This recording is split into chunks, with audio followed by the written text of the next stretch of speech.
Hello friends, CBD education with Ranjan sir पर आपका हार्दिक स्वागत है। और दोस्तों, आज हम आप लोगों के लिए एक बहुत ही नया टॉपिक और एक बहुत ही न्यू टॉपिक लेकर आया हूँ आप लोगों के लिए, एक जो हमेशा कुछ कंफ्यूजन क्रिएट करता है। और ये टॉपिक है आपके लिए टेस्ट फॉर डिविजिबिलिटी और डिविजिबिलिटी लॉ। इसका मतलब यह है कि किस संख्या से कौन सा संख्या एक्चुअली डिविजिबल होगा और नहीं होगा।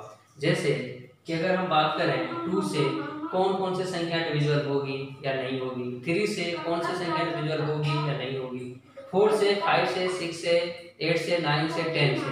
एक्चुअली जब हम लोग डिवाइड देते हैं या फिर एलसीएम एचसीएफ निकालते हैं या फिर कोई क्वेश्चन बनाते हैं, उसमें सबसे बड़ी प्रॉब्लम ये होने लगती है कि 3 से संख्या डिविजिबल होगी या नहीं होगी, 5 से डिविजिबल होगी या नहीं होगी। हम डिवाइड देके देखने लगते हैं और उसमें हमारा समय बहुत ज्यादा जाया हो जाता है, बर्बाद हो जाता है। तो दोस्तों, इस चीज को बचाने के लिए मैंने अभी आपको एक टेस्ट फॉर डिविजिबिलिटी और डिविजिबिलिटी लॉ लाया हूँ। इसमें आपको बताऊंगा कुछ तरीके और लास्ट में आपको एक ट्रिक भी बता दूंगा जिसमें आपको ये याद करने की जरूरत नहीं पड़ेगा, आपके दिमाग में रच बस जाएगा और अच्छे तरीके से आप इसको यूज भी कर सकेंगे। ठीक है दोस्तों, तो आगे बढ़ते हैं और हम बात करते हैं सबसे पहले डिविजिबिलिटी ऑफ 2। डिविजिबिलिटी ऑफ 2 में हमें ये देखना है कि 2 से कौन सा संख्या डिविजिबल होता है। तो 2 से डिविजिबिलिटी का रूल ये है कि 2 से एक्चुअली पूर्णतः डिविजिबल हो जाना चाहिए। इसका मतलब ये है कि रिमाइंडर आपका कुछ भी नहीं बचना चाहिए। क्या होना चाहिए? रिमाइंडर आपका कुछ भी नहीं बचना चाहिए।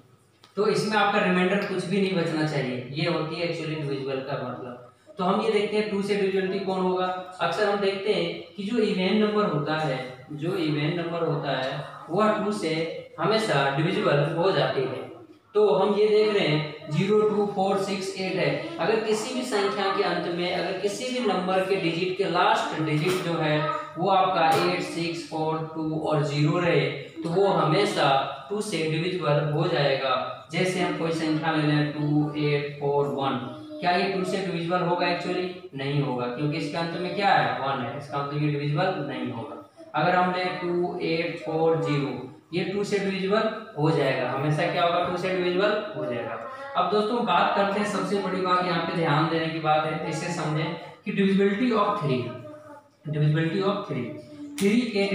का रूल क्या है। 3 से एक्चुअली डिवाइड किस संख्या में होगा वो देखते कहता है if the sum of the digit of the number is divisible by 3 then the number is also divisible by 3। इसका मतलब ये हुआ कि अगर संख्या जैसे हम लिख रहे हैं 1, 2, 3, ये क्या पूर्णतः 3 से डिविजिबल होगी?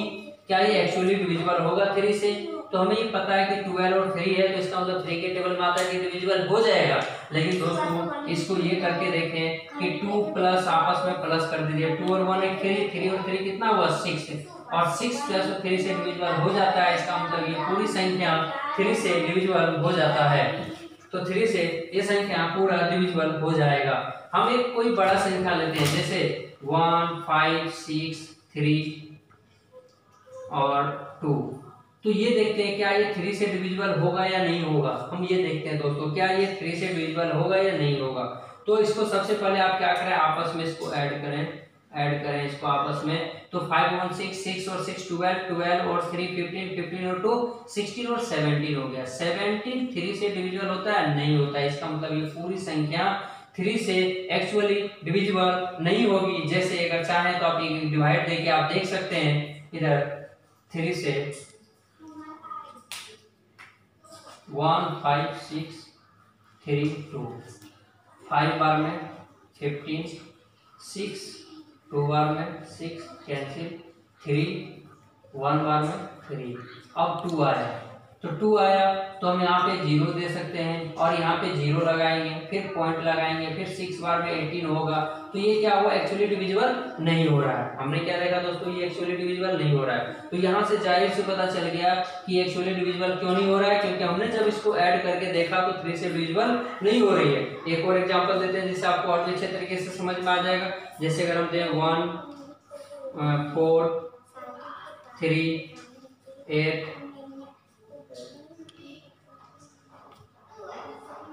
2, क्या ये डिविजिबल होगा 3 से? क्या ये डिविजिबल होगा 3 से? तो हमें पता कैसे चलेगा ये पूरी इतनी बड़ी डिजिट है क्या 3 से डिविजिबल हो जाएगा? तो क्या हम इसको ऐसे डिवाइड करके देखेंगे? नहीं दोस्तों, ऐसे नहीं करना है। इसको क्या करना, ये पूरा आपस में प्लस करें। तो 4 1 5 5 3 8 8 8 16 16 और 2 17 1 18। तो ये 3 से क्या होगा, डिविजिबल हो जाएगा। इसका मतलब पूरी संख्या 3 से आपका डिविजिबल हो जाएगा। तो ये पूरी संख्या 3 से आपका डिविजिबल हो जाएगा। अब देखिए दोस्तों, ये 3 से डिविजिबिलिटी का रूल खत्म हो गया। अब हम 4 से डिविजिबिलिटी की बात करते हैं। किससे करते हैं? 4 से। कहते हैं if the last digit of a number is divisible bye 4 if the last 2 digit, कितने 2 डिजिट, अगर लास्ट संख्या 2, जैसे ये 2 संख्या है ना और ये 2 संख्या, अगर लास्ट अंतिम 2 संख्या 4 से डिविजिबल हो जाता है तो पूरी संख्या वो क्या होगा, 4 से डिविजिबल होगा। एक्चुअली डिविजिबल होगी, पूर्णतः डिविजिबल होगी। जैसे दोस्तों हम आपको ये बता दूं कि and the number of having 2 or more zeros at the end of this number, क्या कह रहा है कि अगर किसी संख्या के लास्ट में क्या हो, अगर अंतिम में किसी संख्या के लास्ट में 2 जीरो हो या 2 से ज्यादा जीरो हो, कितने जीरो हो, 2 जीरो और मोर जीरोज, मतलब 2 और 2 से ज्यादा जीरोज हो, तो वो भी क्या होगा, डिविजिबल होगा 4 से। जैसे कुछ एग्जांपल यहाँ पे आप देखें, जैसे हम कुछ एग्जांपल बताते हैं। 1 4 2 4, 1 4 2 4, क्या यह 4 से डिविजिबल होगा? क्या हमें भाग देके चेक करना पड़ेगा? क्या मुझे डिवाइड देके चेक करना पड़ेगा? इसमें बहुत समय लगेगा। तो इस स्थिति में हम क्या करेंगे कि हमने जो बोला लास्ट के 2 संख्या, क्या करना, लास्ट के 2 संख्या क्या करना है, 4 से डिविजिबल देके देखना है कि 4 से डिविजिबिलिटी हो रही है कि नहीं है। तो 24 है जो 4 के टेबल में आ रहा है, इसका मतलब ये पूरा क्या होगा, डिविजिबल होगा। उसके बाद अगर हम बात करें 1 5 2 1, ये 4 से क्या डिविजिबल होगा क्या? ये डिविजिबल नहीं होगा, क्योंकि ये डिविजिबल नहीं हो रहा है। ठीक है दोस्तों, अब हम यहाँ पे देखें कुछ एग्जांपल, यहाँ पे देखें थोड़ा यहाँ पे देखें। अब हम यहाँ पे एक एग्जांपल ले रहे हैं 1 5 2 0 0, क्या यह 4 से डिविजिबल होगा? तो यह 4 से पूर्णतः डिविजिबल होगा, क्योंकि लास्ट में कितने हैं, 2 जीरोज हैं। तो इसका मतलब ये 4 से डिविजिबल होगा, 100% 4 से डिविजिबल होगा। 3 जीरोज भी रहेगा तो भी डिविजिबल होगा। तो दोस्तों ये डिविजिबिलिटी का लॉ अगर हमें पता चलता है तो हमारे पास क्या होता है, समय बचता है। हमें गुणा भाग करने में, मल्टीपल डिवाइड करने में हमें क्या होता है, समय बचता है। तो दोस्तों 3 से क्या हुआ हमारा कि जब हम आपस में मल्टीपल करके अगर देखते हैं, आपस में ऐड करके देखते हैं कि 3 से डिविजिबल हो रहा है, तो इसका मतलब पूर्णतः डिजिट क्या होगा, संख्या वो 3 से डिविजिबल हो जाएगी। 4 से क्या होगा, लास्ट के 2 संख्या को हमें चेक करना है कि आपको 4 से डिविजिबल होगा या नहीं होगा। अगर वो 4 से डिविजिबल हो रहा होगा तो फिर ये 4 से डिविजिबल हो जाती है। ठीक है दोस्तों, अब हम देखेंगे कि 5 से डिविजिबिलिटी का नियम क्या है, 6 से, 7 से, 8 से, 9 से और 10 से। एक बार आप इसे देख लें, फिर हम इसे रफ करेंगे।